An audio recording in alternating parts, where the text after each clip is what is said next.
صل على رسوله الكريم أما بعد فأعوذ بالله من الشيطان الرجيم بسم الله الرحمن الرحيم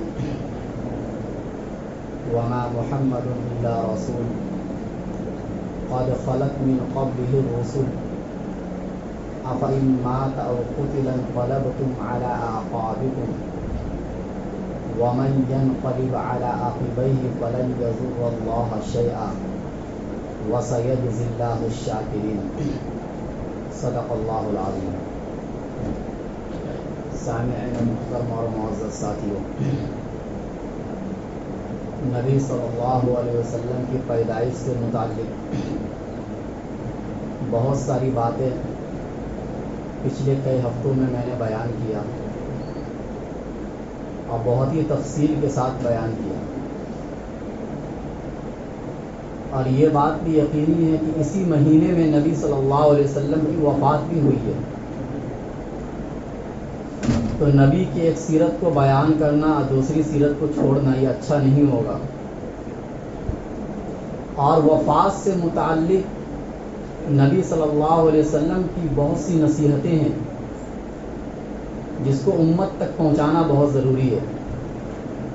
اس لیے میں نے سوچا کہ چند ہفتوں میں پھر وفات سے متعلق بھی کچھ چیزیں بیان ہو جائیں.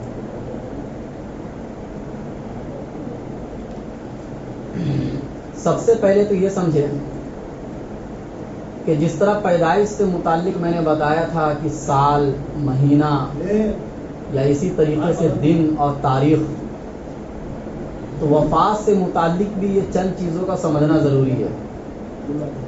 جس سال اللہ کے نبی صلی اللہ علیہ وسلم کی وفات ہوئی ہے وہ سال سن 11 ہجری ہے، یعنی مدینہ میں 10 سال گزار لینے کے بعد جب 11ویں سال میں اللہ کے نبی داخل ہوئے تو اس سال اللہ کے نبی صلی اللہ علیہ وسلم دنیا سے رخصت ہوئے.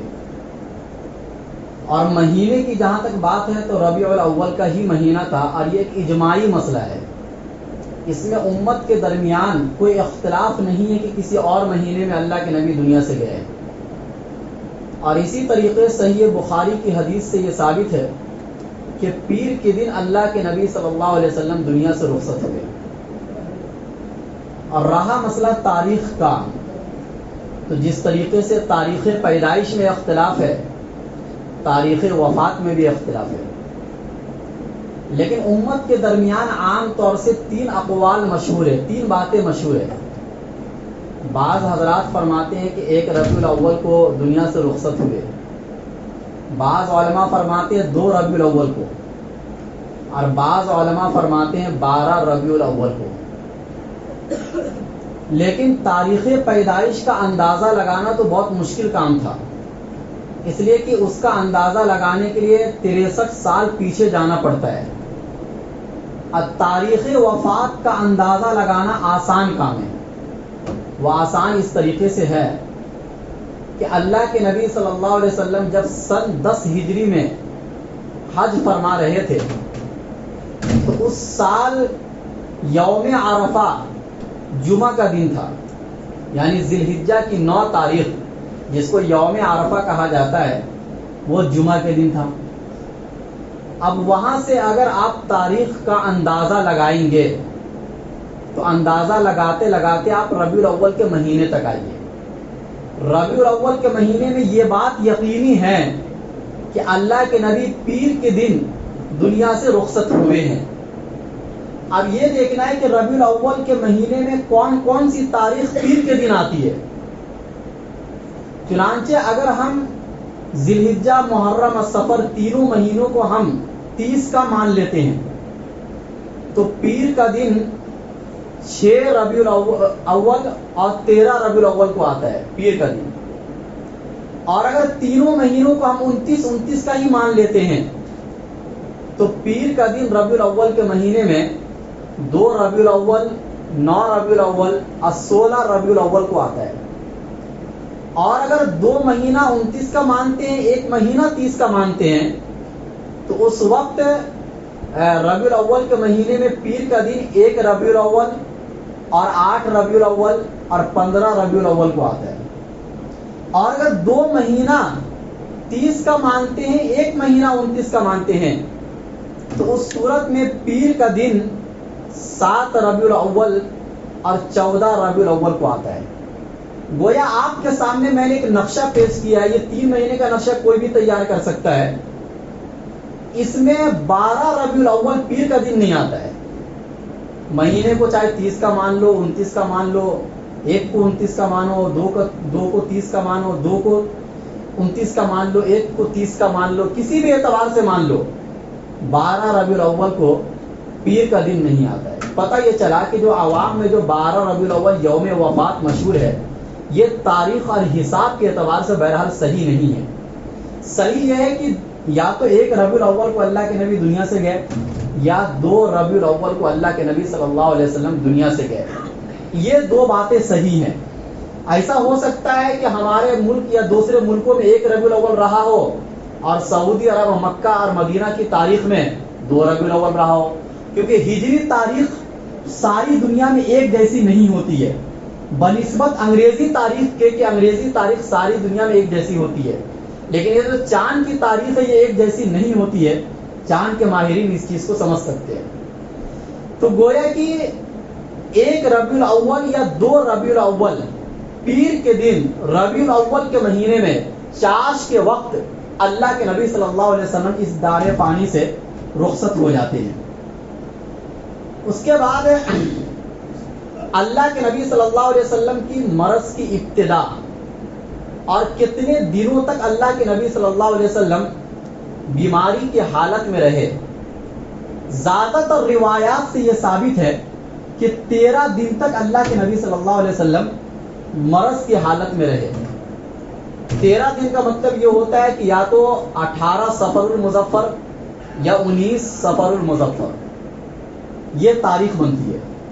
اور مرض کی ابتدا اس طریقے سے ہوئی کہ اللہ کے نبی، یہ صحیح مسند کی حدیث کے اندر ہے کہ اللہ کے نبی صلی اللہ علیہ وسلم جنت البقیع میں کسی جنازے میں شرکت کے لیے گئے۔ تدفین کے بعد جب گھر پر آتے ہیں تو حضرت عائشہ کے پاس آتے ہیں۔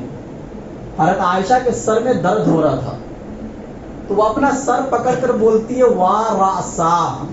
یہ عربی کے اندر جب کسی تکلیف کو بیان کرنا ہوتا ہے تو اس طریقے سے بیان کرتے ہیں کہ ہائے میرے سر کا درد، یعنی بہت زیادہ درد ہو رہا تھا۔ اللہ کے نبی صلی اللہ علیہ وسلم نے فرمایا کہ یہ بات تو مجھے کہنا چاہیے، وا راسا، میرے سر میں بھی درد ہو رہا ہے، میرے سر میں بھی درد ہو رہا ہے۔ اور اس کے بعد اللہ کے نبی صلی اللہ علیہ وسلم بطور مزاح، یعنی جو عام طور سے ازواج سے مزاح فرماتے تھے، مذاق فرماتے تھے، اس انداز میں فرمایا کہ ما ضرکی، آپ کا کیا نقصان ہوگا، لو متی قبلی، اگر آپ مجھ سے پہلے دنیا سے چلی گئی تو غسلتکی، میں آپ کو غسل دے دوں گا، وکفنتکی، میں آپ کو کفن دے دوں گا، وصلیت علیکی، میں آپ کی نماز جنازہ پڑھ دوں گا، ودفنتکی، اور میں آپ کو دفن کر دوں گا۔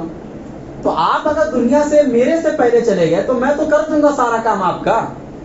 تو حضرت عائشہ صدیقہ رضی اللہ تعالیٰ عنہ فرماتی ہے کہ ہاں، میرے جانے کے بعد آپ میرے گھر میں کسی دوسری ازواج کو لے کے آ جائیں گے۔ یہ عام طور سے جو ایک عورتوں میں غیرت ہوتی ہے اس لحاظ سے انہوں نے فرمایا۔ تو اللہ کے نبی صلی اللہ علیہ وسلم مسکرانے لگے، اور وہی پہلا دن تھا اللہ کے نبی صلی اللہ علیہ وسلم کے مرض کی ابتدا کی، اور وہ باری کا دن تھا حضرت میمونہ رضی اللہ تعالیٰ عنہ کے۔ اللہ کے نبی صلی اللہ علیہ وسلم کی 9 ازواج مطہرات تھی بیک وقت، 2 کا تو انتقال ہو گیا تھا 11 بیویوں میں سے، لیکن 9 ازواج مطہرات تھی بیک وقت۔ تو اللہ کے نبی ایک دن ایک کے پاس گزارتے تھے، ایک دن ایک کے پاس گزارتے تھے، یعنی رات تو الگ الگ گزارتے تھے، لیکن ہر دن تمام ازواج مطہرات سے ملاقات بھی کرتے تھے۔ غالباً عصر کے بعد اللہ کے نبی صلی اللہ علیہ وسلم تمام ازواج مطہرات سے ملتے تھے، سب کی ضروریات کو پوچھتے تھے، اور رات ایک ایک کر کے ہر ازواج مطہرات کے پاس اللہ کے نبی صلی اللہ علیہ وسلم گزارا کرتے تھے۔ تو وہ جو دن تھا وہ حضرت میمونہ رضی اللہ تعالی عنہ کے باری کا دن تھا۔ 5 دن تو اللہ کے نبی صلی اللہ علیہ وسلم یوں ہی ایک ایک کر کے وقت گزارتے رہے، لیکن روز اللہ کے نبی صلی اللہ علیہ وسلم پوچھتے تھے کہ اینا انا غدن، کل میں کہاں رہوں گا، آئینہ انا غدن، کل میں کہاں رہوں گا. اور چونکہ اللہ کے نبی اس دنیا کے اندر سب سے زیادہ انصاف کرنے والے تھے، اس لیے براہ راست اپنی زبان مبارک سے یہ نہیں کہہ رہے تھے کہ میں حضرت عائشہ کے پاس جانا چاہتا ہوں، چونکہ یہ ایک طریقے سے انصاف کے خلاف ہو جاتا اور ہو سکتا ہے ازواج مطہرات کا دل ٹوٹ جاتا. اس لیے اشارے سے فرما رہے تھے کہ آئینہ انا غدن، کل میں کہاں رہوں گا. ازواج مطہرات نے سمجھ لیا کہ اللہ کے نبی یرید یوم عائشہ، حضرت عائشہ کے باری کے دن کا انتظار کر رہے ہیں. ازواج مطہرات نے اجازت دے دی کہ آپ جا سکتے ہیں حضرت عائشہ صدیقہ رضی اللہ تعالیٰ عنہ کے گھر پر. پھر 5 دن گزرنے کے بعد 8 دن تک اللہ کے نبی صلی اللہ علیہ وسلم حضرت عائشہ صدیقہ رضی اللہ تعالیٰ عنہ کے گھر پر ہی قیام فرمائے، اور ان کو یہ خدمت کا موقع ملا کہ 8 دن تک اللہ کے نبی صلی اللہ علیہ وسلم کی خدمت وہ کرتی رہی. لیکن اس سے پہلے، یہ تو مرض کی ابتدا ہوئی، اس سے پہلے کچھ ایسی نشانیاں بھی ظاہر ہوئیں جس سے یہ اندازہ ہو گیا تھا کہ اللہ کے نبی صلی اللہ علیہ وسلم بہت جلد صحابہ کرام سے رخصت ہونے والے ہیں. جیسے پیدائش سے پہلے کچھ ایسی علامتیں، نشانیاں ظاہر ہوئی جس سے یہ اندازہ لگانا آسان ہو گیا تھا کہ کوئی بڑا کارنامہ دنیا میں واقع ہونے والا ہے یا کسی بڑی شخصیت کی پیدائش ہونے والی ہے. اسی طریقے سے وفات سے پہلے بھی کچھ ایسے واقعات پیش آئے. چنانچہ ایک واقعہ تو یہ پیش آیا کہ سورہ نصر جو اذا جاء نصر اللہ، اس کا نزول ہوا تو عام صحابہ کرام نے تو یہی سمجھا کہ اللہ کے نبی کو یہ کہا گیا ہے کہ جب فتوحات کا سلسلہ بہت زیادہ ہونے لگے تو آپ تسبیح اور تحمید میں بہت زیادہ مشغول ہو جائیں. لیکن کچھ اور صحابہ کرام نے یہ سمجھا کہ اللہ کے نبی صلی اللہ علیہ وسلم کی وفات کی طرف اشارہ ہے. چنانچہ حضرت عبداللہ بن عباس رضی اللہ عنہ، حضرت عمر فاروق رضی اللہ عنہ، ان جیسے صحابہ کرام نے اس چیز کو سمجھ لیا اور بھانپ لیا کہ اب اللہ کے نبی صلی اللہ علیہ وسلم کو کوئی دوسری وحی اترنے والی نہیں ہے، اب اللہ کے نبی کا آخری وقت آ گیا ہے. چنانچہ اس صورت سے متعلق ایک واقعہ امام بخاری نے بیان کیا ہے کہ حضرت عمر فاروق رضی اللہ عنہ کی خلافت کا زمانہ تھا، تو وہ اپنے ساتھ بڑے بڑے صحابہ کرام کو بیٹھاتے تھے. ان میں حضرت عبداللہ بن عباس کو بھی بیٹھاتے تھے اور ان کی عمر بہت کم تھی. تو حضرت عبد الرحمن بن عوف رضی اللہ عنہ جو عشرہ مبشرہ میں سے ہیں، ان کو اس بات پر اعتراض ہوا کہ آپ اکابرین صحابہ کے ساتھ حضرت عبداللہ بن عباس جو بہت کم عمر بچے ہیں، آپ ان کو کیوں بیٹھاتے ہیں رائے مشورہ لینے کے لیے. تو حضرت عمر فاروق نے یہ سوچا کہ ان کو اس طریقے سے جواب نہیں دینا چاہیے، ان کو جواب الگ طریقے سے دیں گے. اگلا دن ہوا، اسی طریقے سے مجلس لگی اور حضرت عبداللہ بن عباس کو بیچ میں بیٹھائے اور حضرت عبداللہ بن عباس سے حضرت عمر فاروق نے سوال کیا کہ اذا جاء نصر اللہ والفتح کے متعلق آپ کی کیا رائے ہے. اور صحابہ کرام نے تو وہی سمجھایا جو اس کا ترجمہ تھا، لیکن حضرت عبداللہ بن عباس رضی اللہ عنہما نے فرمایا کہ اس سے یہ مطلب نصیحت، یعنی اللہ تعالیٰ یہ اشارہ دینا چاہ رہے ہیں کہ اللہ کے نبی صلی اللہ علیہ وسلم کی وفات کا وقت بہت قریب ہے، یعنی اس وقت جب سورہ اتری تھی. حضرت عمر فاروق رضی اللہ عنہ نے کہا کہ میری رائے بھی یہی ہے. اس کے بعد تمام صحابہ سمجھ گئے کہ حضرت عبداللہ بن عباس کو اکابرین صحابہ کے ساتھ کیوں بیٹھاتے ہیں. یعنی ایک آدمی کی عمر بہت زیادہ ہو اور اس میں سے ایک چھوٹا بچہ جس کا علم بہت زیادہ ہے، تو ترجیح علم کو دی جائے گی، یہاں پر عمر کو نہیں دی جائے گی. اگرچہ ایک طرف باپ ہے، ایک طرف اس کا بیٹا ہے، تو بیٹا ہونے کی حیثیت سے وہ تو اپنے باپ کو عزت دے گا، لیکن سامنے والا آدمی دونوں میں سے عزت کا زیادہ حقدار اس کا بیٹا ہے جس نے قرآن اور حدیث کا علم حاصل کیا ہے. یہی چیز حضرت عمر فاروق رضی اللہ تعالیٰ عنہ صحابہ اکرام کو سمجھانا چاہ رہے تھے عمل کے ذریعے سے کہ حضرت عبداللہ بن عباس تفسیر کی دنیا میں سب سے بڑے مفسر قرآن تھے صحابہ کے زمانے میں، اگرچہ ان کی عمر اس وقت بھی 14 اور 15 سال تھی، اس سے زیادہ نہیں تھی، لیکن اتنے کم عمر میں بھی وہ صحابہ کے دور میں مفسر قرآن کے لقب سے مشہور ہو گئے تھے. خود اللہ کے نبی صلی اللہ علیہ وسلم نے ان کو دعا دی تھی کہ اللہ ان کو کتاب کا علم سکھا. تو ہمیں اور آپ کو یہ نہیں دیکھنا چاہیے کہ اس کی عمر کم ہے، یہ دیکھنا چاہیے کہ اس کا علم کتنا ہے. علم سے مراد قرآن اور حدیث کا علم ہے کہ قرآن اور حدیث کا علم اگر کسی کو مل گیا تو اس کی عمر نہیں دیکھی جائے گی، اس کی شخصیت نہیں دیکھی جائے گی، اس کی ذات نہیں دیکھی جائے گی، نسل نہیں دیکھی جائے گی، کالا اور گورا ہونا نہیں دیکھا جائے گا، بلکہ قرآن اور حدیث کا علم ہونا دیکھا جائے گا. اسی طرح جب اللہ کے نبی صلی اللہ علیہ وسلم حج فرما رہے تھے تو آیت کا نزول ہوا الیوم اکملت لکم دینکم واتممت علیکم نعمتی، کہ آج میں نے تمہارے لیے تمہارے دین کو مکمل کر دیا. اس سے بھی حضرت عبداللہ بن عباس رضی اللہ تعالیٰ عنہ نے یہی سمجھا کہ اللہ کے نبی صلی اللہ علیہ وسلم کے دنیا سے جانے کا وقت بہت قریب ہو گیا ہے، اور اس دن سے لے کر اللہ کے نبی صلی اللہ علیہ وسلم جس دن دنیا سے گئے ہیں 81 دن کا وقت ہے. 81 دن دنیا میں رہے اور اس کے بعد اللہ کے نبی صلی اللہ علیہ وسلم دنیا سے رخصت ہو گئے.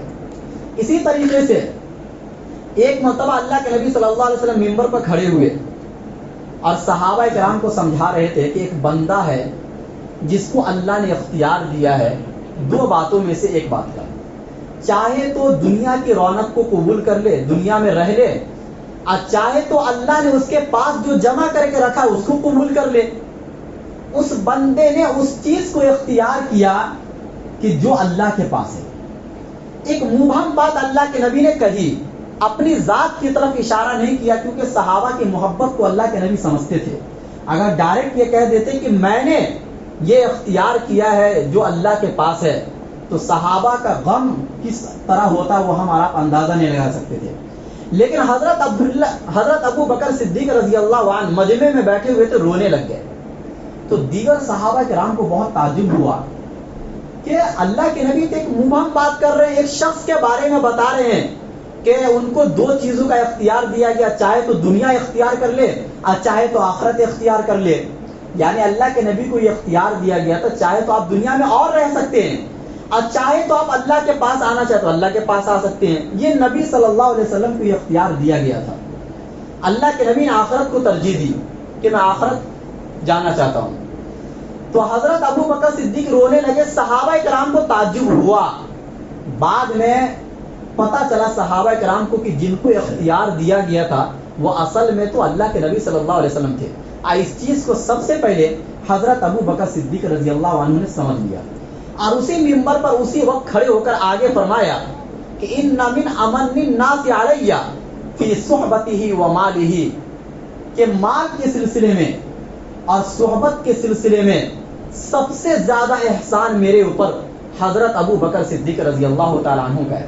ایک دم آخری وقت میں فرما رہے ہیں وَلَوْ كُنْتُ مُتَّخِذًا خَلِيلًا لَاتَّخَذْتُ أَبَا بَكْرٍ خَلِيلًا، کہ اگر میں کسی کو اپنا خاص دوست بناتا تو اس دنیا اور اس کائنات میں حضرت ابو بکر صدیق کے علاوہ کوئی نہیں ہے. إِلَّا خُلَّةُ الْإِسْلام، مگر اسلام کی رشتہ داری کافی ہے. میں تمام صحابہ کرام کے ساتھ اسلام کی رشتہ داری کو برقرار رکھتا ہوں. اس کے بعد فرمایا وَلَا يَبْقَيَنَّ فِي الْبَيْتِ خَوْخَةٌ إِلَّا خَوْخَةُ أَبِي بَكْرٍ، کہ فی المسجد خوخۃ الا خوخۃ ابی بکر، کہ عام طور سے اس زمانے میں جو گھر تھے تو جیسے یہ مسجد نبوی ہے اور صحابہ کرام جب دروازہ کھولتے تھے اپنے گھروں کا تو ان کا دروازہ مسجد کی طرف کھلتا تھا. جگہ کی تنگی تھی اور شروعات زمانہ تھا، تو اسی طریقے سے صحابہ کرام کے ازواج مطہرات کے گھر ہوا کرتے تھے. تو حضرت ابو بکر صدیق رضی اللہ تعالیٰ عنہ کا دروازہ بھی مسجد کی طرف کھلتا تھا. اللہ کے نبی صلی اللہ علیہ وسلم نے فرمایا کہ آج کے بعد سے ہر کوئی اپنا دروازہ بند کر لے. اب ان کا دروازہ مسجد کی طرف نہیں کھلے گا بلکہ کسی دوسری طرف اپنا دروازہ کھول لے، سوائے حضرت ابو بکر صدیق کے، کہ حضرت ابو بکر صدیق کا دروازہ اب بھی مسجد کی طرف کھلے گا. یہ ان کی خلافت کی طرف اشارہ تھا کہ میرے بعد اگر کوئی خلیفہ بنیں گے تو حضرت ابو بکر صدیق رضی اللہ تعالیٰ عنہ بنیں گے. اس کے بعد اپنے مرض الوفات کے اندر اللہ کے نبی نے چند وصیتیں فرمائی صحابہ کرام کو. ان میں سے پہلی وصیت جو تھی وہ یہ تھی کہ اللہ کے نبی صلی اللہ علیہ وسلم اپنی وفات سے غالباً 4 دن پہلے فرمایا کہ مجھے اللہ نے منع کیا ہے کہ قرآن کریم کو رکوع اور سجدے کی حالت میں پڑھوں. رکوع اور سجدے کی حالت میں قرآن کریم پڑھنے سے منع کیا گیا.